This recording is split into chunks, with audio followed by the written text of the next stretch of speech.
Well, good morning, everyone. It's so good to be here with a few of you in person, and I'm assuming more of you online.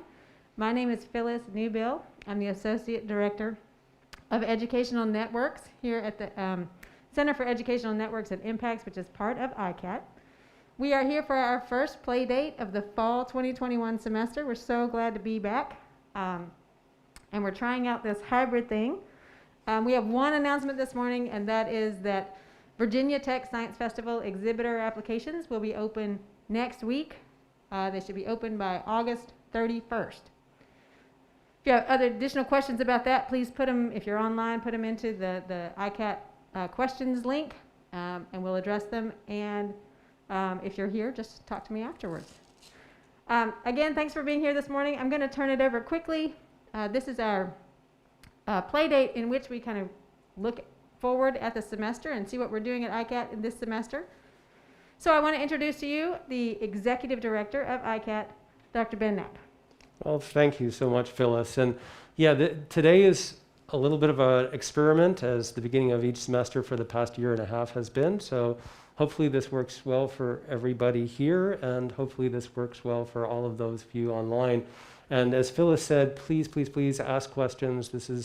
The playdates are supposed to be here to be very, very interactive, and for you guys to meet each other, and from online ask lots of questions and stuff. So as Phyllis said, I'm going to give you a view of what's coming forward. But first, I thought, there's always every year a few new people to Icat and to what we do here. And for us, Icat is all about arts integration, that arts is a critical aspect of everything that we do, everything that we invent, everything we teach. Creativity is critical and at its core. And so we have on our board of directors this wonderful Donald Hernan, who is at Nokia Bell Labs, and he had this terrific quote, and really, really like him. And to have somebody like him at Nokia Bell Labs tells you a lot about the criticality of having arts integrated into all aspects of innovation and entrepreneurship and things like that. A few other quick quotes. Functional interaction must exist between intellectual and aesthetic activities in order to really, really move things forward. What's wonderful is that a lot of organizations around the country are slowly beginning to understand that. But Icat really, since its inception 10 years ago, has really been at the forefront of trying to bring together students from across Virginia Tech, faculty from across Virginia Tech, to bridge these boundaries between arts and design on one side and all of the other campuses, the sciences, social sciences, engineering on the other. So with that, I just mentioned that we've been around. This is our 10th year. Yes, it's unbelievable. We started in a little office above a tanning salon on the corner of Blacksburg, coming into town, listening to techno music all day long from the tanning salon, and now we're here. And we're actually here in the Cube. And what's interesting there is you'll see a picture on the lower left of one of our visual artists imagining what it would be like in the Cube. And there's just somebody taking a picture or a video of somebody dancing. And then on the upper right, you see a real dancer actually working with one of the visual artists that are here today, truly reimagining what dance can be and its merger between visual arts and technology and dance and human motion. So it's neat how far, and I thought those two pictures really did a nice job of showing how far we've come across 10 years. We've hosted 155 projects in Icat studios over that time period. We have 7 studios in the Moss Art Center, 3 in the Newman Library, and 8 in the Media Building. We have given out 157 grants across that time, 42 the major seed grants, and I'll talk a little bit more about these in a moment, 55 monthly seed grants, 38 student team seed grants, 10 education seed grants, and 12 research leave extensions. So what's happening this year? First of all, we have a bunch of really, really terrific major seed grants that are starting up, looking at everything from paleobiology, looking at underrepresented stories, interactive storytelling, robot musical theater that will be happening in the Cube here itself. Future monuments, the arts and social transformation, and that is actually in partnership with Creativity Innovation Destination Area to create a new class. And also in here we had a bunch of folks with EEG skull caps listening to music as we began to prototype how we can understand music and the effect of music on the brain as you age.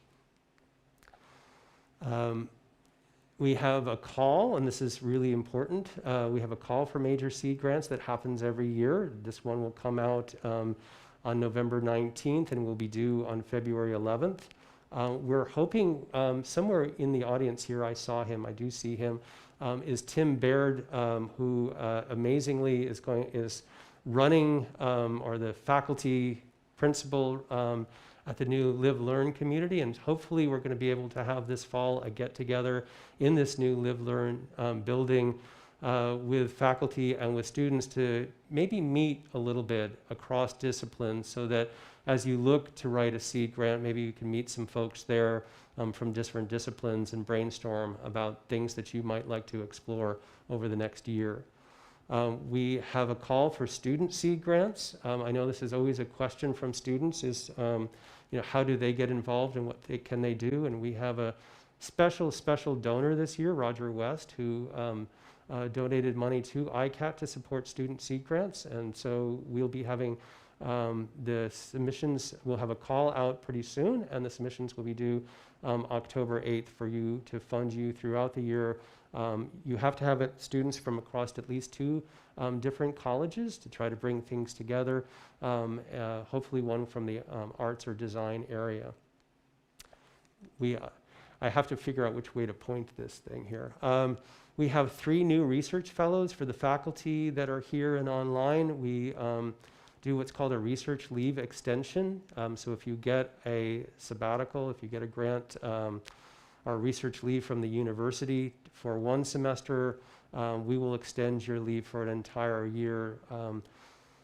Creativity, as many of us say, is a highly inefficient process. I think Tim says that quite often. It's a highly inefficient process, and we like to support faculty to have a whole year to just think about new ideas, to work with other faculty across disciplines, to work with students across disciplines.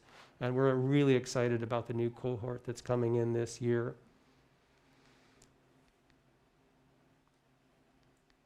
I did mention that the new Creativity and Innovation LLC is up and built, and there are a ton of students inside, which is terrific, and there's a ton of classes going on inside, which is great, and they're going to have their grand opening on October 13th, so hopefully you can be there for that. It's just, I can't emphasize, first of all, how forward-thinking Virginia Tech was to spend really 4 years conceiving what this building could be. It's one of the only places like this in the country, and to have this at one corner of the Creativity Innovation District, the Moss Arts Center where I am today, at another corner, the Media Lab at another corner, and the wonderful partners of the Creativity Innovation District, the library on another corner. It's just an incredible district, and we're so lucky to have this opening up.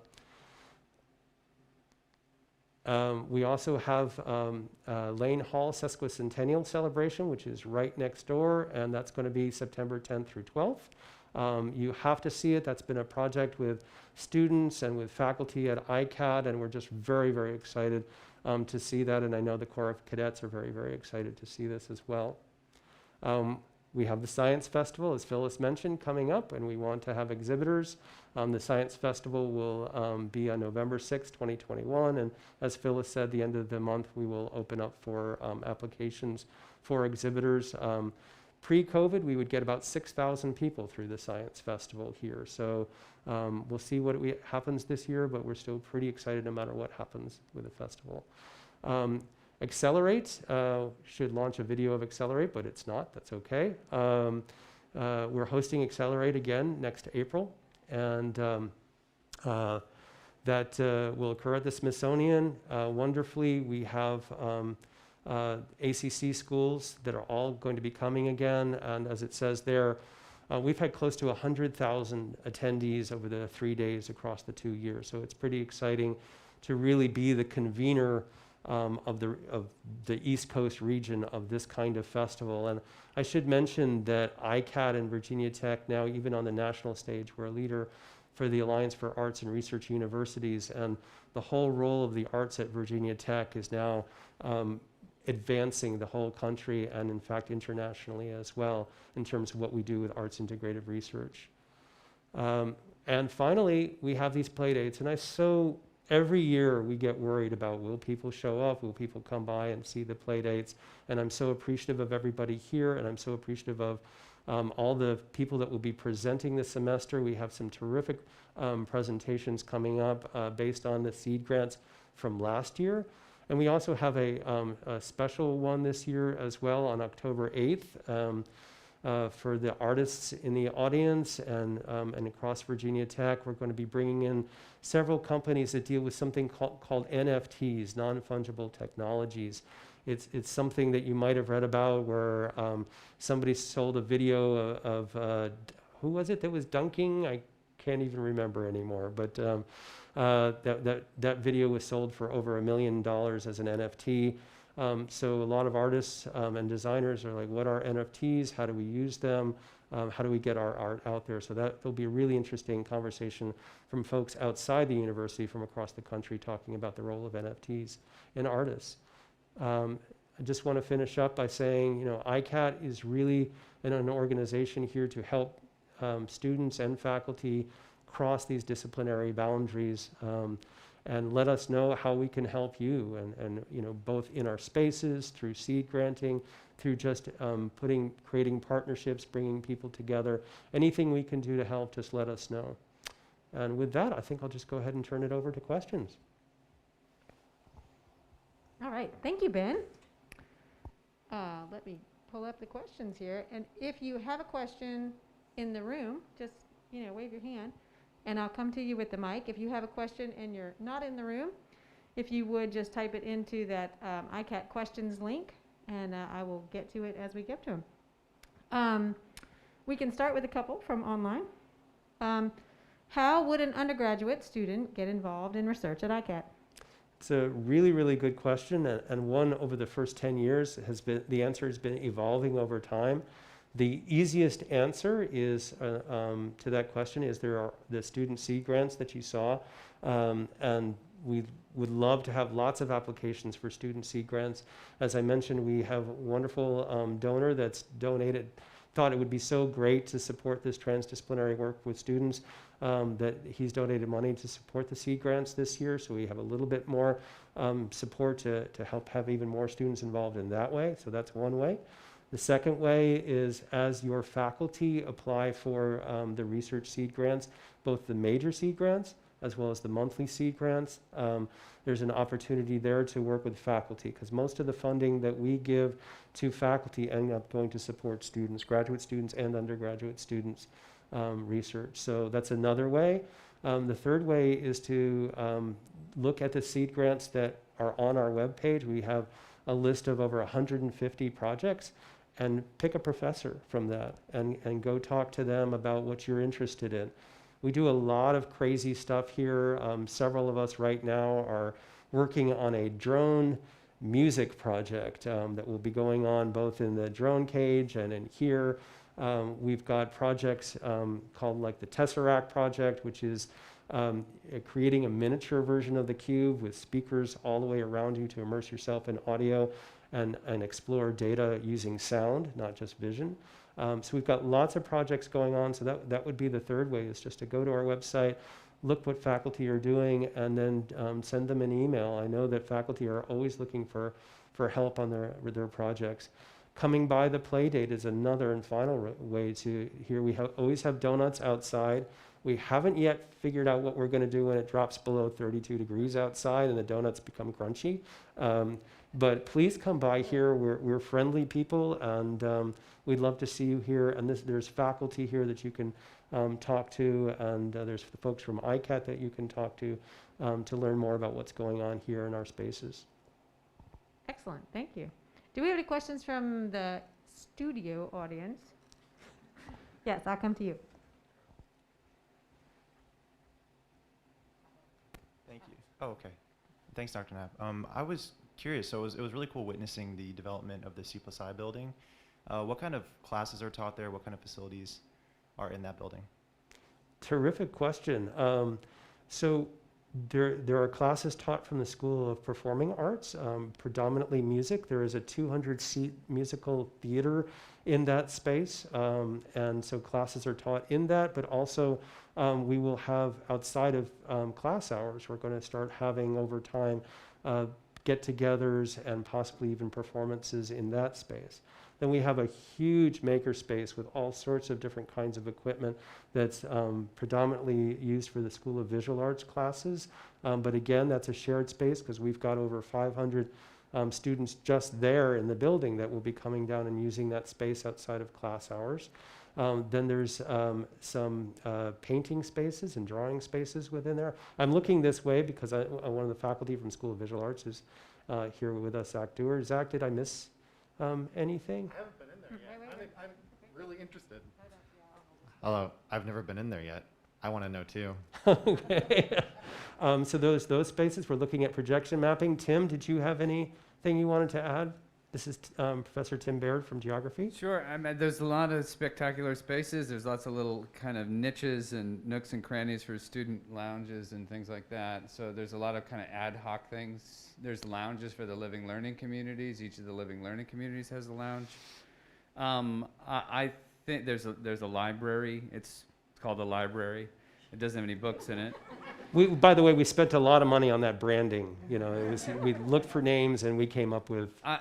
I think that there's some spaces that SOVA and SOPA are going to use for classes and programming that they have, but a lot of these spaces are available, for people to imagine how they can be used creatively. So, if I would say enter that space, walk around, check it out. It's open.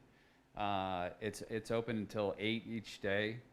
The resident spaces are behind locked doors, which of course makes sense. But so much of the space is open and public. Look around and have ideas, and then grab somebody and say, "Hey, can we do something here?" That's what the space is for. Do you live there? I do live there. Yeah, with my wife and 3 kids and our dog. Yeah. That's awesome. So just say hi if you see me. Yeah. Thanks, got a question. I think Phyllis, yeah, there's a question over there.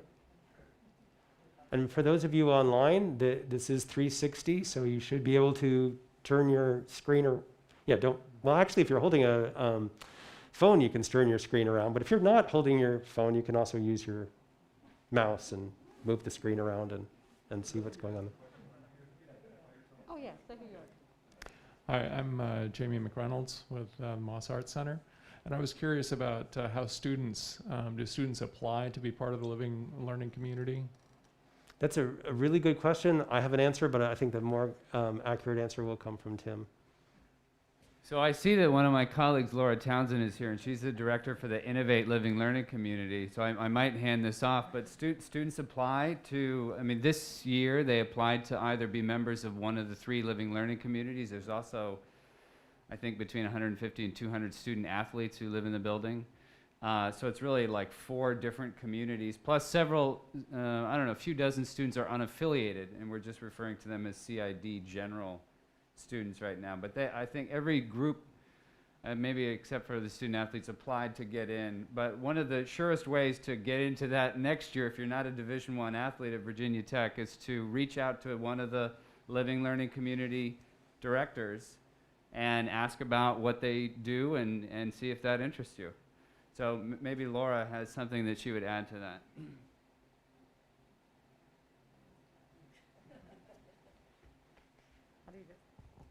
Hi, I'm Laura Townsend. I'm the director for Innovate.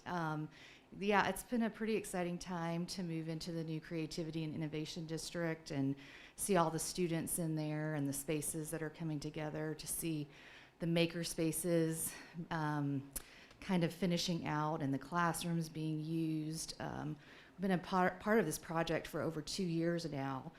on the steering committee, and to actually see it kind of come together and see the students actually living in the space is pretty awesome. For students to join, they do have to apply. They have to apply to a living learning community or CID General. With CID General, Dr. Tim Baird and his wife kind of head up a lot of the activities, and they do special lunches and invitations to meet with students. And so it's kind of a special place because we actually have a faculty principal living there and interacting with students. And so this collaboration with Icat and with different entities on campus has really converged into this amazing space for students to experience that intersection of creativity and technology, and so, yeah. Well, and to Laura, to tell you how nonlinear creative process is, way back, I'm guessing, and somebody can correct me, somewhere around I think it's more like 6 or 7 years ago, Icat was very new. There was this group of students that got kicked off campus. They were on campus and they were housed, I don't forget what that area is called over there with the Oak Lane. Yeah, exactly. And so a bunch of faculty got together and students and thought about what could we use this space for, and the idea came up, well, let's use it for entrepreneurship and innovation. And that was the beginning of the Innovate, and we never knew that from there it would go to Pritchard Hall, and then from Pritchard Hall would go to this amazing new building. So you never can predict where the creative process will take you, but that's a really interesting journey. And really, really great. The other Live Learn community or Live Learn communities in there are Studio 72, which are students from across Virginia Tech who are interested in arts and design. And then Rhizome is our newest Live Learn community there for students that are interested in solving community-based problems. And so it's a really neat group, but also, as we said, and to coming all the way back to the question as well, the building is for everybody, and so please do come by the building and bump into folks. Go to the library, which is nicknamed the library, and go to the other common areas and just be a part of the community there. So we've got a couple of questions online. One is, can we get a tour of the Living Learning community in the Creativity Innovation District? Tim, That's from can they Stu get a Duncan. tour? I gave 2 tours yesterday. Sorry, do that again. Hi, this is Tim again. Maybe Ben, you and I should switch seats, Yeah, absolutely. like permanently.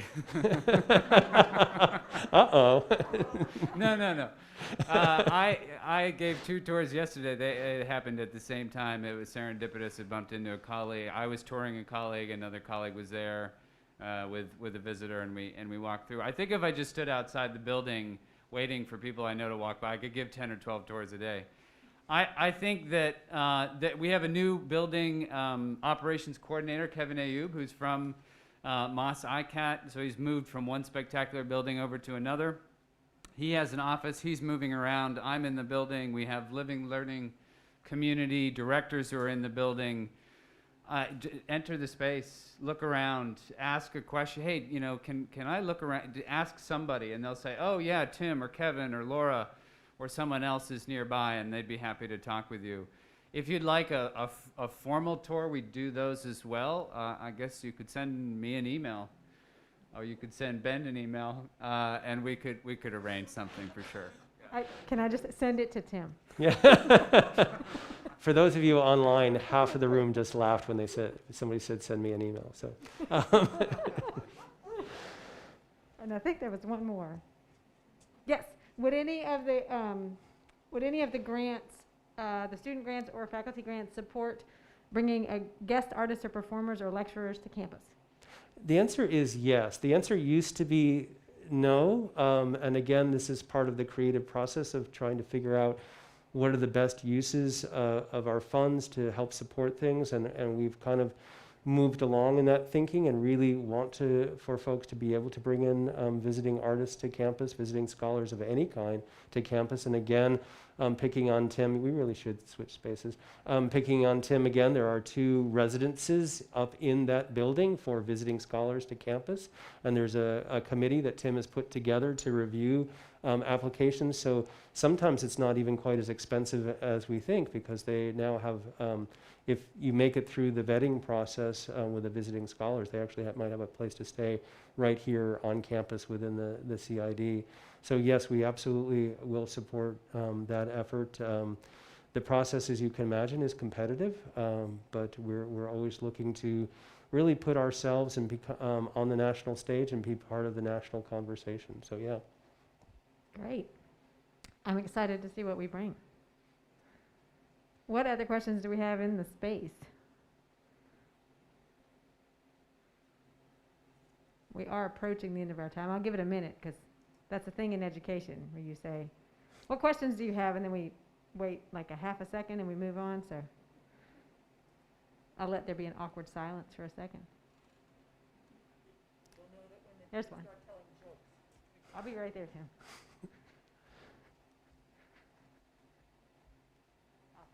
Okay. Hi, my name is Brian Holcomb. I'm the new curator here at the BOSS.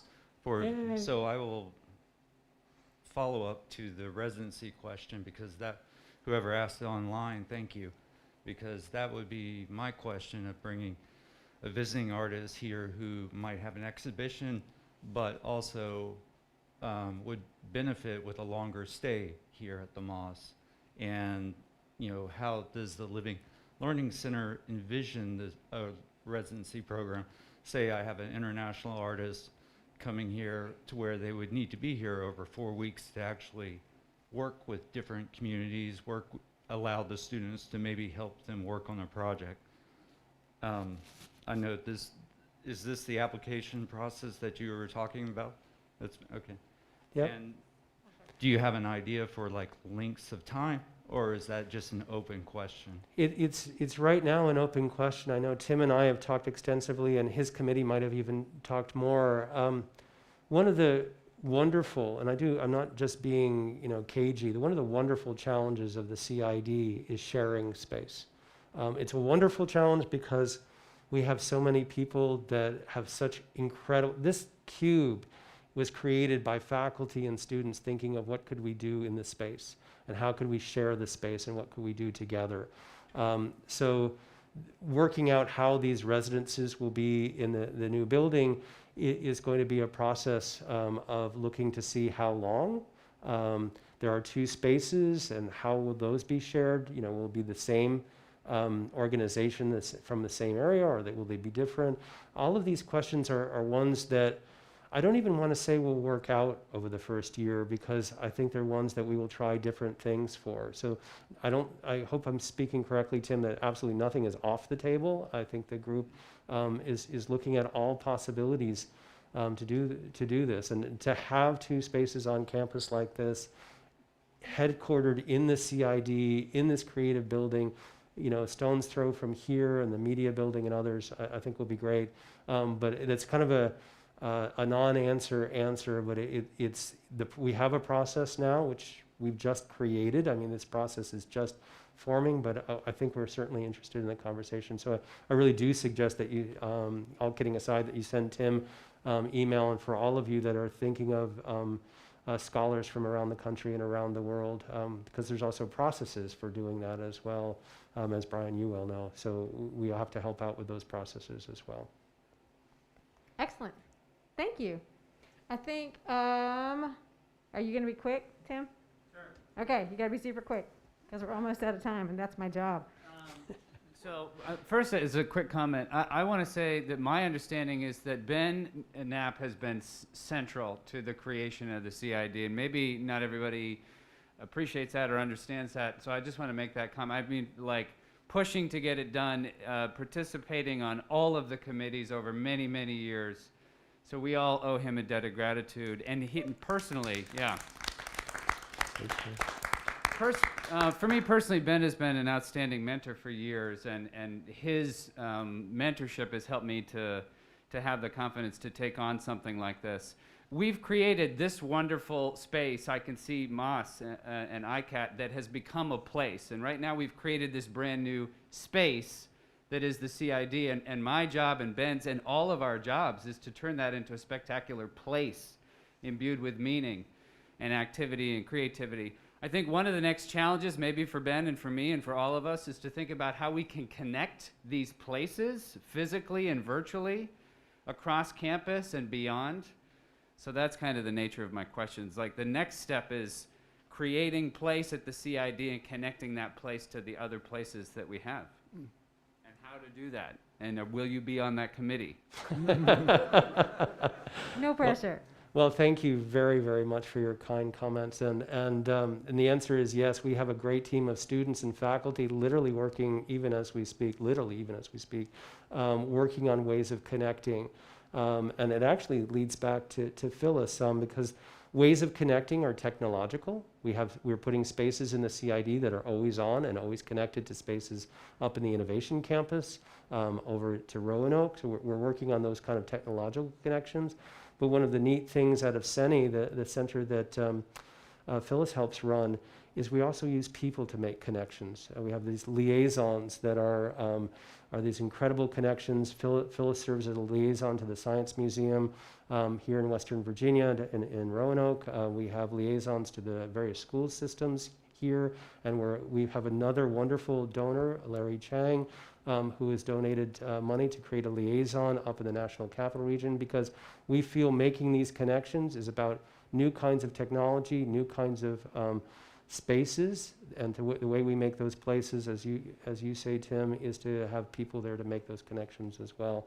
So it's a terrific program, and for those students and faculty watching as well, CENI is always looking for students and faculty to get involved in their center, so we'd love to have help with that. Great. Thank you. We are at time, a little past. So I want to thank you again for coming today and hang out for a little while and chat, and glad you're here.